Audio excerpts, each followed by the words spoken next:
Charlie Hebdo, bien sûr, va continuer, hein, et c'est ça la force. Il faut que ça continue, il faut qu'on continue, bien sûr, à l'acheter, il faut qu'on continue à le lire, il faut qu'on continue à trouver d'autres talents, bien sûr, qui vont travailler pour ce journal, parce qu'il y avait des talents exceptionnels qui nous ont malheureusement quittés hier. Et aujourd'hui, nous sommes en ligne avec Olivier Rançon, c'est le dessinateur et caricaturiste du journal Le Parisien, aujourd'hui en France. Bonjour Olivier. Bonjour à tous. Merci beaucoup vraiment d'être avec nous, Olivier. Pourquoi on n'applaudit pas, moi, quand on... Bah voilà, vous voyez, voilà. Merci Olivier, merci vraiment d'être là. Parce qu'on te connaît Olivier, c'est pour ça qu'on t'applaudit pas. C'est exactement pour ça. On tenait à avoir la voix d'un dessinateur aujourd'hui. J'aime beaucoup votre travail, Olivier, c'est pour ça que je voulais absolument vous avoir avec nous. J'ai sous les yeux votre dessin du jour. Est-ce que vous pouvez le décrire à nos auditeurs, votre dessin du jour dans Le Parisien ? Oui, c'est tout simple. J'ai dessiné 2 crayons dressés dans la même position que les tours de Twin Towers le 11 septembre 2011. Les crayons sont en train de fumer, de brûler, et en dessous il y a marqué le 11 septembre des dessinateurs. Comme c'était un sujet qui était difficile de traiter par la dérision totale dans le journal, le dessin qui a été choisi était un dessin hommage. Voilà, donc vous parlez de 11 septembre des dessinateurs. Oui. J'imagine que votre profession est encore plus meurtrie que les autres, hein, par ces événements. Alors il y a quelque chose que j'ai dit sur les réseaux sociaux. J'ai dit je reçois des SMS et des messages en MP, des messages privés.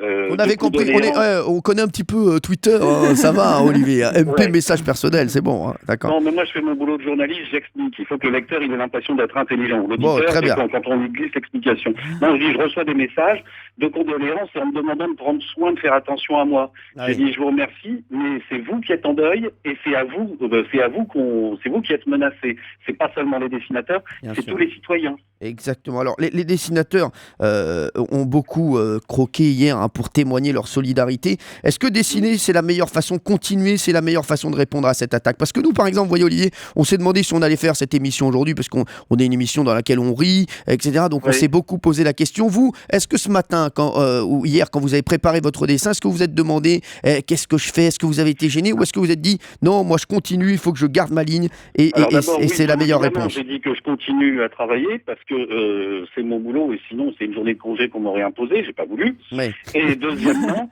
j'ai dit au journal, de toute manière, je veux en être. Il n'y a pas de, il était impensable bien que sûr. Je ne sois pas dans le journal à un moment où on parle de ça, où on parle de quelque chose qui touche la profession et que j'essaye de défendre ainsi par le dessin. Exactement. Alors vous, est-ce que vous pouvez décrire à nos auditeurs, vous qui ne connaissent pas Charlie Hebdo, est-ce que vous pouvez nous décrire ce que représente ce journal pour la liberté d'expression ?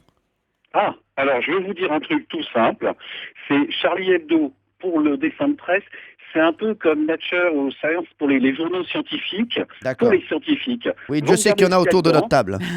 Oui, et vous regardez ce qu'il y a dedans.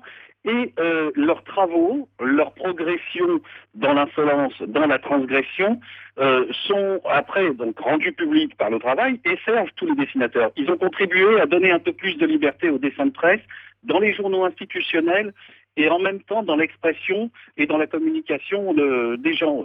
Tout à l'heure, Jean-Pierre parlait de la une de Harakiri Hebdo oui. En 69 à la mort de Gaulle. La phrase « balle tragique à Colombey », elle est restée, elle est devenue patrimoniale, si je puis dire. Elle fait partie du discours. Exactement. Vous les connaissiez bien, Charb, Cabu, Wolinski et les autres ? Oui, je les connaissais bien, c'est exagéré de dire ça, on se croisait, moi je fréquente plus les festivals parce que je bois trop et qu'on m'invite plus, mais je les ai côtoyés, j'avais échangé avec eux, j'ai vu Cabu cet été, ça me fait une invitation à déjeuner à ne pas rendre, c'est que je lui devais ça, et on avait parlé boulot, on avait dit du mal de la profession. Oui. Non, je dis, c'est...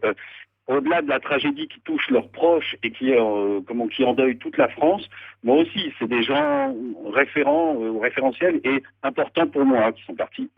Olivier, j'ai une petite question à vous poser. Est-ce que vous allez vous mettre des limites maintenant ? Est-ce que vous allez vous dire non, je vais pas franchir les limites ? Est-ce que vous allez vivre dans la peur ou est-ce que vous allez laisser parler votre imagination complètement ? Alors, je je vis dans la peur en permanence parce que la presse va mal, que je fais un boulot de feignant et que je suis pas sûr de pouvoir garder mon poste demain. Mais en dehors de ça, par rapport à ce truc, j'ai répondu chaque fois qu'on m'a posé la question. J'ai demandé aux journalistes, est-ce que vous allez changer quelque chose dans votre façon de répondre ou de travailler? Est-ce que c'est la peur qui va vous guider ou qui va vous restreindre? J'ai dit non, évidemment, ça serait déshonorant pour un dessinateur que de faire attention maintenant. Au contraire. Eh bien, merci. Olivier, je voudrais vous remercier d'avoir été avec nous aujourd'hui sur Europe 1. Olivier Rançon, qu'on retrouve dans le Parisien. Extrêmement talentueux, Olivier. Et Olivier, ça nous ferait très plaisir que vous veniez nous voir un jour dans les pieds dans le plat. Hein. Il y a quelque chose à boire? Oh, bah vous inquiétez pas. Ça s'arrangera. On va trouver. Vous reviendrez quand Bigard reviendra. Hein. D'accord. Je vous embrasse Merci fort, vous. Olivier. Bonne Merci journée, d'avoir moi été aussi. avec nous sur Europe 1. Merci beaucoup.